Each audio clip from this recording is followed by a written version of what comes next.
High বন্ধুরা, তো রথের মেলা তো কিছুদিন আগেই গেল। তো রথের মেলায় অনেক গাছের দোকান বসেছে এবং গাছের মেলা তো বসবেই। রথ হবে আর গাছ দোকান বসবে না, তা কি কখনো হয়? আর সেই গাছ দোকানে আমি গাছ কিনবো না, তা তো হতেই পারে না। তো এইবারেও আমি কয়েকটা গাছ কিনেছি। তো সেই কী গাছ কিনেছি সেটা দেখার জন্য আপনাদেরকে পুরো ভিডিওটা দেখতে হবে।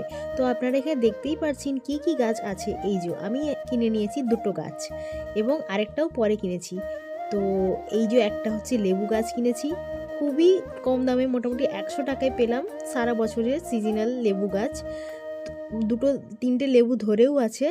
আর দুটো ইনডোর প্ল্যান্ট কিনেছি। তো দেখেই নিন কি ইনডোর প্ল্যান্ট। এই যে এই একটা ইনডোর প্ল্যান্ট, এটা স্নেক প্ল্যান্টের মতনই, কিন্তু নাম জানি না আমি। আর আরেকটা লাকি ব্যাম্বু। এই দুটোই ইনডোর প্ল্যান্ট কিনেছি। তো আজ এতটাই, টাটা। আবার আসবো অন্য কোনো নতুন ভিডিও নিয়ে।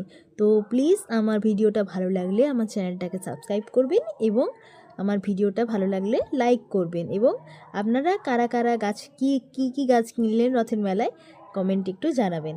তো চলুন আজ টাটা, বাই। এখানেই আমার ভিডিওটা শেষ করছি।